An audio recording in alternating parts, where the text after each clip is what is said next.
Selamat pagi Bapak, Ibu, Opa, Oma yang terkasih dalam Kristus Yesus. Jumpa lagi kita dalam renungan kaum lansia pada tanggal 3 Juni, hari Kamis ini. Tema renungan kita pada pagi hari ini adalah bertunas dan bertumbuh seturut dan sekehendak Allah, yang didasari pada firman Tuhan yang tertulis pada kitab Mazmur 92 ayat 13 sampai dengan ayat yang ke-16. Sebelum kita membaca firman Tuhan, marilah kita menyatukan hati untuk meminta pertolongan dari Tuhan supaya kita bisa mendapat hikmat untuk renungan kita hari ini. Kita bersatu di dalam doa. Tuhan Allah Bapa yang bertata di kerajaan surga, terima kasih ya Tuhan, kami ucapkan kehadirat-Mu, atas penyertaan-Mu ya Tuhan. Kami bisa ya Tuhan melalui hari-hari kami ya Tuhan, melaksanakan segala aktivitas kami ya Tuhan, berjalan dengan baik ya Tuhan. Terima kasih ya Tuhan atas tuntunan-Mu ya Tuhan. Pada pagi ini ya Tuhan, kami bisa duduk ya Tuhan, berkesempatan untuk mendengarkan firman-Mu ya Tuhan. Tuhan, urapi kami ya Tuhan, biarlah hikmat yang daripada Roh Kudus-Mu ya Tuhan yang menaungi kami ya Bapa, supaya kami bisa mendapat ya Tuhan hikmat untuk kami renungkan ya Tuhan sebagai pegangan hidup kami ya Tuhan. Tuhan, banyak kesalahan dan pelanggaran yang kami lakukan ya Tuhan, kiranya Engkau maafkan ya Tuhan. Inilah doa kami ya Tuhan, kami serahkan sepenuhnya jiwa raga kami ya Tuhan. Kami mohon pertolongan Tuhan dalam perenungan kami ini ya Tuhan. Terpujilah nama-Mu ya Tuhan.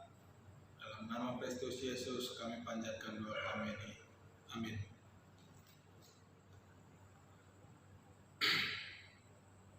Bapak Ibu,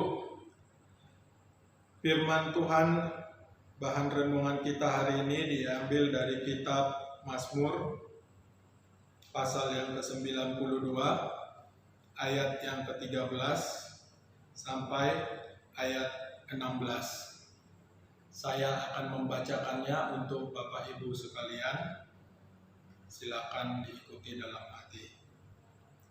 Demikian. Orang benar akan bertunas seperti pohon korma, akan tumbuh subur seperti pohon aras di Libanon. Mereka yang ditanam di bait Tuhan akan bertunas di pelataran Allah kita. Pada masa tua pun mereka masih berbuah, menjadi gemuk dan segar, untuk memberitakan bahwa Tuhan itu benar, bahwa Ia gunung batuku dan tidak ada kecurangan padanya. Demikian Bapak Ibu, firman Tuhan untuk kita renungkan pada pagi hari ini. Perikop dari pasal 92 kitab Mazmur ini adalah judulnya Tuhan Hakim yang Adil. Jadi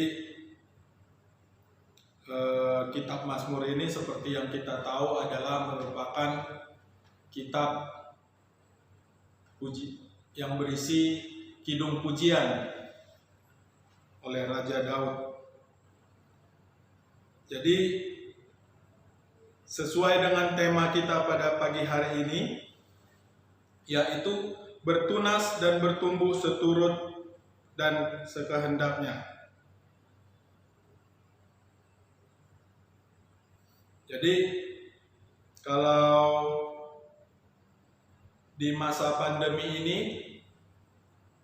sudah hampir setahun lebih, sudah lebih dari setahun kita menjalani masa pandemi ini. Seperti yang kita lihat, cukup banyak memberi dampak pada aspek kehidupan dari kita. Yang kita lihat, pandemi ini sangat membatasi gerak langkah kita dan juga mengakibatkan adanya keterbatasan dari interaksi antara sesama kita manusia. Kalau fenomena yang saya amati, salah satunya adalah karena banyak aktivitas dari pergerakan atau kegiatan manusia. Jadi kita lihat banyak orang yang melakukan aktivitas dari rumah. Ya. Jadi kalau kita lihat dari firman Tuhan yang disebutkan di sini, saya jadi teringat mengenai hobi yang berkembang akhir-akhir ini adalah dengan cocok tanam ya. Banyak orang yang lagi menggiatkan hobi bercocok tanam. Jadi di ayat firman Tuhan yang kita baca pada pagi ini, kita diperkenalkan dengan istilah-istilah atau terminologi yang berkaitan dengan tanaman, seperti bertunas, berbuah, ditanam, ya. Jadi kalau bagi kita ya Bapak Ibu, mungkin pohon korma itu atau pohon aras itu kita tidak begitu familiar, karena itu bukan tanaman yang secara natural tumbuh di alam kita di bumi Nusantara ini, melainkan itu adalah tanaman yang berada di daerah Timur Tengah. Jadi dikatakan di ayat 13 itu, orang benar akan bertunas seperti pohon korma dan tumbuh subur seperti aras di Libanon. Jadi kalau kita lihat secara tema renungan kita pada pagi ini adalah mengenai bertunas dan bertumbuh. Artinya itu adalah merupakan fase hidup, fase kehidupan yang diumpamakan ke dalam terminologi tumbuhan. Yang kita secara sederhana, kalau kita tarik ke kehidupan kita sebagai manusia, fase hidup kita itu adalah setelah kita terlahir ke dunia ini, kita ada fase kanak-kanak, fase remaja, fase dewasa, dan fase kita menjadi orang tua, dan fase kita menjalani usia lanjut. Jadi di masa kanak-kanak biasanya segala sesuatu kebutuhan kita itu disediakan oleh lingkungan dan sekitar kita. Kita biasanya makanan disediakan orang tua, kebutuhan sandang pangan kita diperlengkapi orang tua, keperluan kita untuk melakukan hal-hal yang berat mungkin akan dilakukan oleh saudara-saudara kita dengan bantuan mereka. Jadi segala sesuatunya pada masa kanak-kanak ini kita cukup terbantu. Sedangkan pada fase remaja kita mulai mempelajari hidup. Kita mulai mengenal berbagai macam karakter, berhadapan dengan berbagai macam interaksi dengan berbagai lingkungan, komunitas, Di situ kita mempelajari hidup. Sampai kita dewasa, kita mulai mencari jati diri kita, membentuk jati diri, dan kemudian kita memasuki fase orang tua, kita mulai mengaplikasikan apa yang kita pelajari selama ini, mulai membuktikan semacam pembuktian jati diri. Kita mulai menunjukkan siapa kita kepada anak kita, kepada lingkungan kita, kepada sekitar kita. Dan di fase selanjutnya kita memasuki fase lanjut usia. Fase lanjut usia ini biasanya ya, ini yang sering terjadi ya, bahwa di fase ini biasanya kita merasa mulai tidak produktif. Ya, tidak produktif, kita mulai merasa minder karena kita sudah pensiun dari dunia kerja. Mungkin secara drastis penghasilan juga sudah mulai berkurang. Tak jarang sering terjadi post power syndrome ya. Biasanya ini terjadi pada orang-orang yang pada masa dia aktif bekerja, dia mempunyai posisi atau jabatan pengaruh. Nah, setelah pensiun, nah dia mulai kehilangan semuanya itu dan mulai linglung karena tidak terbiasa. Terus fisik juga mulai melemah, ya, rentan terhadap sakit penyakit. Seperti yang kita tahu, seperti pandemi saat ini, yang paling rentan adalah orang tua. Itu sebabnya pada Bapak Ibu yang semisal masih ada yang belum menjalani vaksin, pemerintah kita sudah menyediakan fasilitas pemberian vaksin secara gratis. Mungkin itu bisa kita manfaatkan ya Bapak Ibu, karena memang tidak menjamin 100%, tapi paling tidak menurunkan resiko. Tingkat resikonya bisa diturunkan dengan kita melaksanakan vaksin dan melaksanakan protokol kesehatan dengan baik. Jadi itu ya Bapak Ibu, di fase kehidupan manusia seperti itu. Nah, kita kembali ke firman Tuhan tadi. Dikatakan di ayat 13, orang benar akan bertunas seperti pohon korma, akan tumbuh subur seperti pohon aras di Libanon. Yang pertama Ibu, Bapak,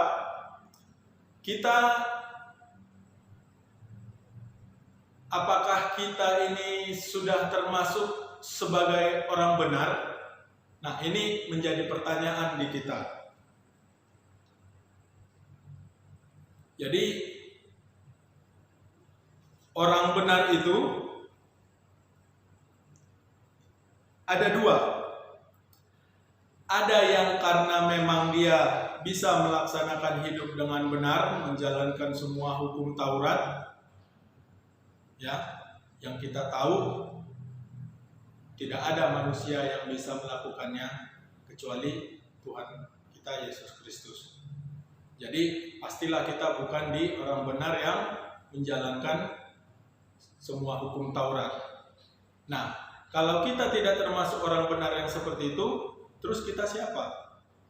Jadi di Galatia 2 ayat 16 disebutkan bahwa kita adalah orang yang dibenarkan.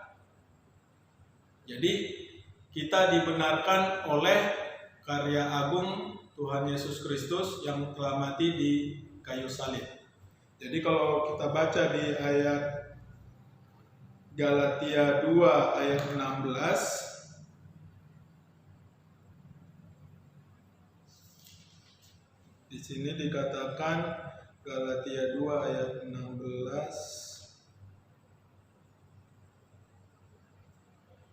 kamu tahu bahwa tidak seorang pun yang dibenarkan oleh karena melakukan hukum Taurat. Itu yang pertama tadi ya. Jadi tak seorang pun dari kita yang benar karena kemampuan kita melaksanakan hukum Taurat. Tetapi hanya oleh karena iman dalam Kristus Yesus. Sebab itu kami pun telah percaya kepada Kristus Yesus supaya kami dibenarkan oleh karena iman dalam Kristus dan bukan oleh karena melakukan hukum Taurat. Sebab tidak ada seorang pun yang dibenarkan oleh karena melakukan hukum Taurat. Jadi itu ya Bapak Ibu, kita adalah orang benar. Jadi kita sebagai orang Kristen, kita harus yakin bahwa kita sudah berada di posisi orang benar. Karena apa? Karena kita adalah orang-orang yang telah ditebus oleh Tuhan kita Yesus Kristus. Nah, selanjutnya dengan kita sudah menyadari bahwa kita adalah orang benar, maka ayat ini applicable terhadap kita. Artinya ayat ini berlaku untuk kita. Di mana disebut di sini, kita akan bertunas seperti pohon korma dan akan tumbuh subur seperti pohon aras di Libanon. Jadi kalau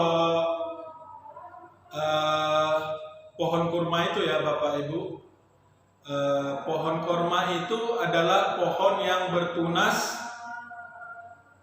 di cabang di bagian tengah dan di bagian awal. Jadi dia bisa bertunas 2 sampai 15 tunas dari satu pohon. Nah, jadi kalau di sini disebutkan tunasnya itu seperti pohon korma, artinya kita itu adalah tunas dari pohon yang unggul.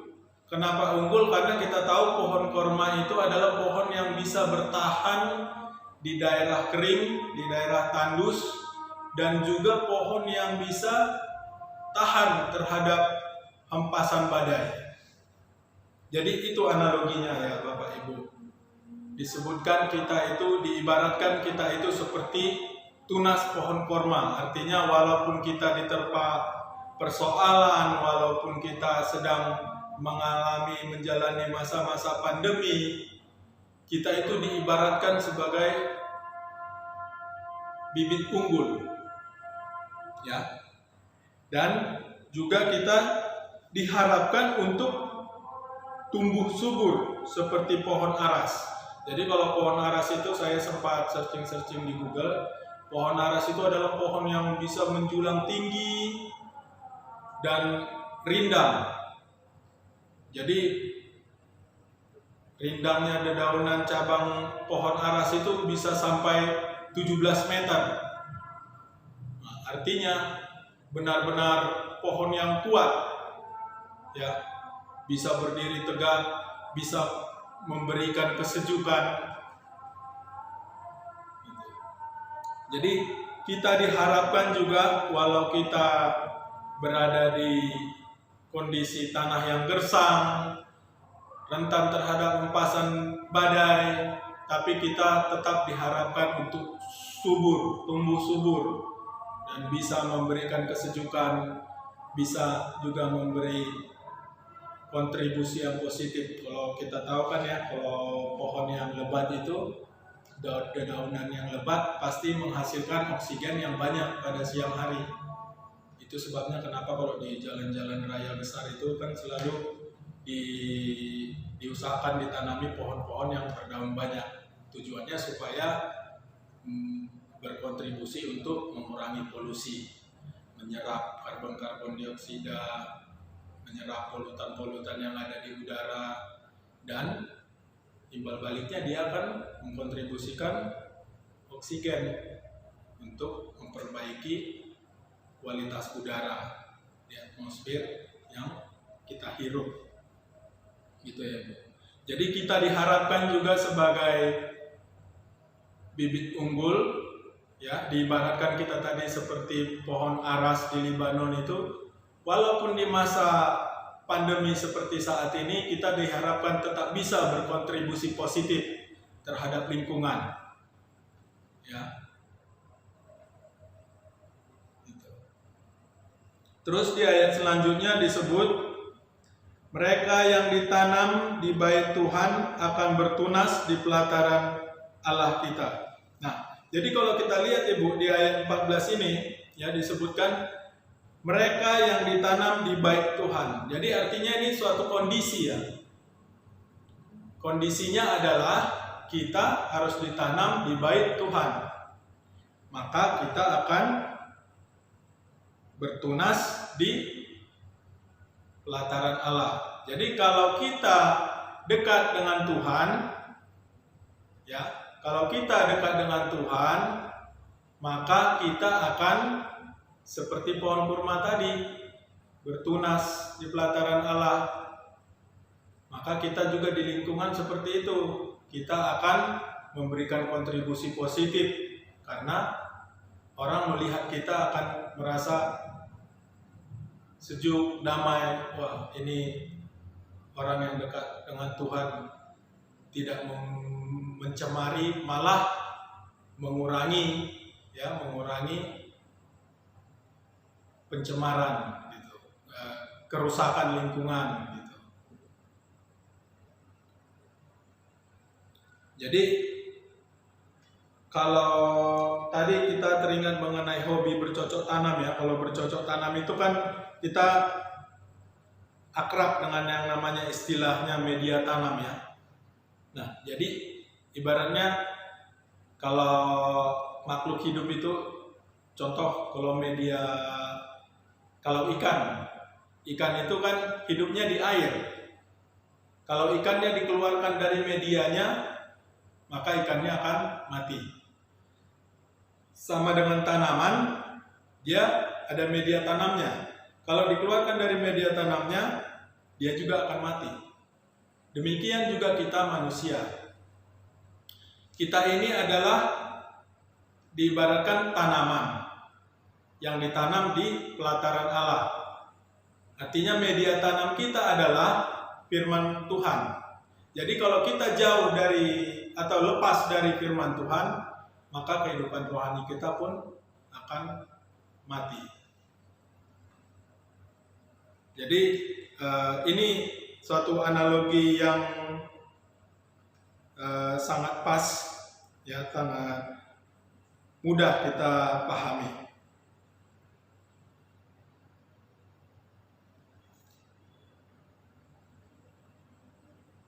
Jadi kalau kita bicara tentang bertunas ini artinya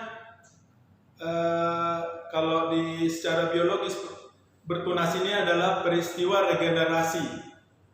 Jadi artinya ada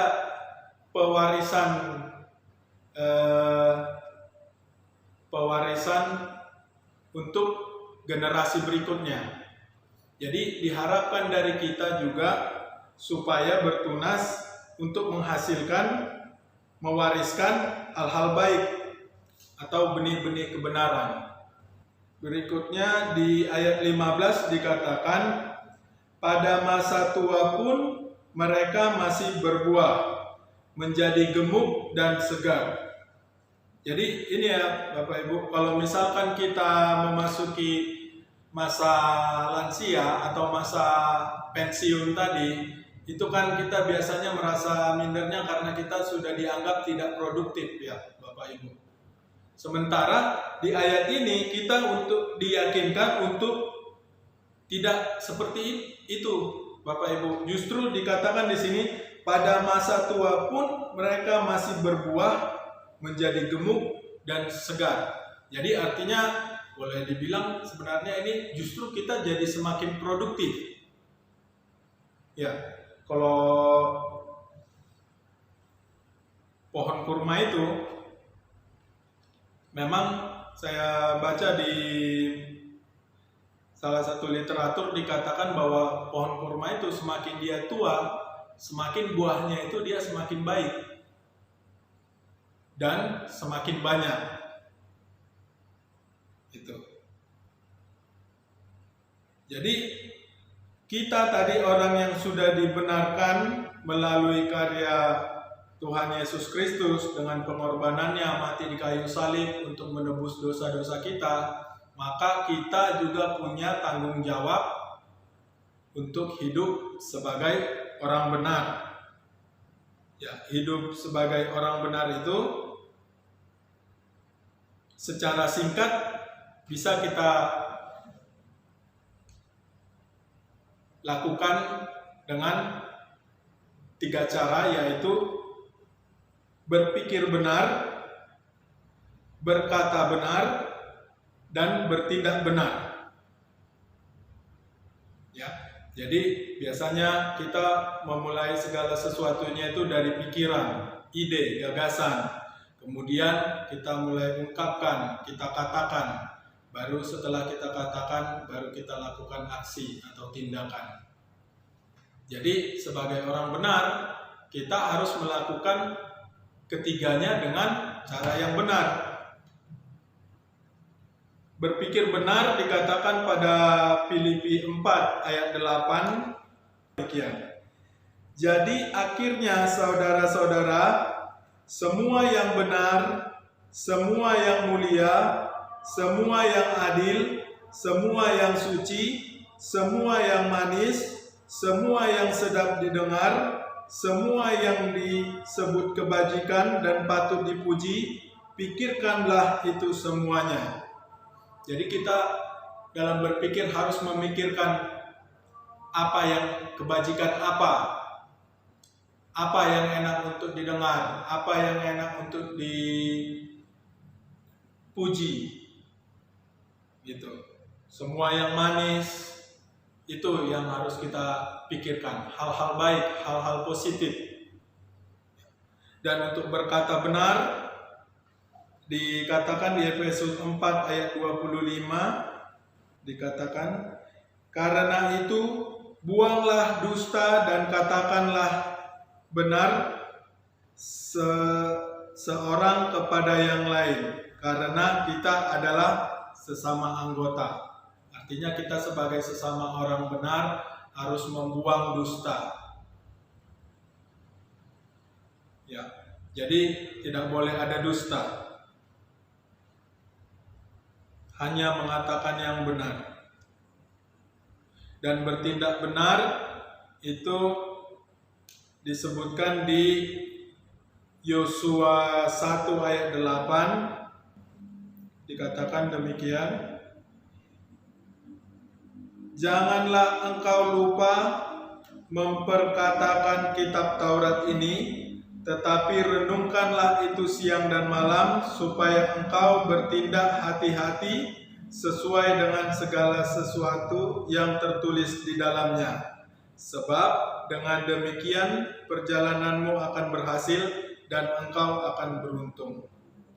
Jadi artinya kita harus dekat dengan firman Tuhan supaya kita ada bimbingan atau tuntunan untuk melaksanakan kegiatan kita sehari-hari. Jadi itulah Bapak Ibu tanggung jawab kita sebagai orang yang telah dibenarkan. Jadi itu ya Bapak Ibu, kita pada masa tua itu justru dijanjikan Tuhan bahwa kita akan berbuah dan gemuk dan segar. Kalau gemuk dan segar itu kan identiknya kita sehat ya, sehat secara rohani, secara mental. Gitu. Nah, berikutnya di ayat 16 dikatakan,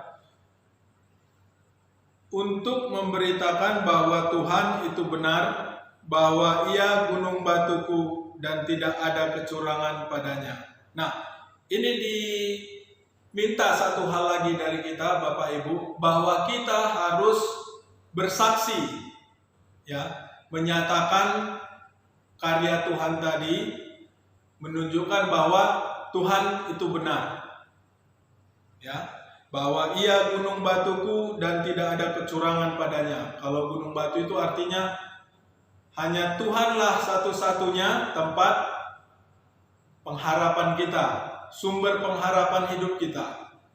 Jadi tidak ada kecurangan padanya, bahwa Tuhan itu setia.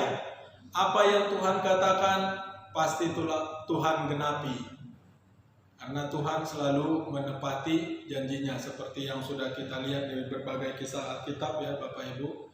Janji Tuhan pada Abraham, kita melihat sendiri bagaimana Abraham juga yang justru merasa ragu akan janji Tuhan, akhirnya dia bertindak sendiri, tetapi ternyata pada waktunya Tuhan menggenapi apa yang Tuhan janjikan terhadap Abraham. Demikian juga terhadap Musa, ya, di mana Tuhan menjanjikan keselamatan, di mana Tuhan menjanjikan tanah perjanjian kepada rakyat Israel, dan pada waktunya rakyat Israel mendapatkan janji Tuhan. Jadi itulah yang menjadi tanggung jawab kita yang terakhir, bahwa kita harus bersaksi mengenai karya Tuhan tadi yang menunjukkan bahwa Tuhan itu benar.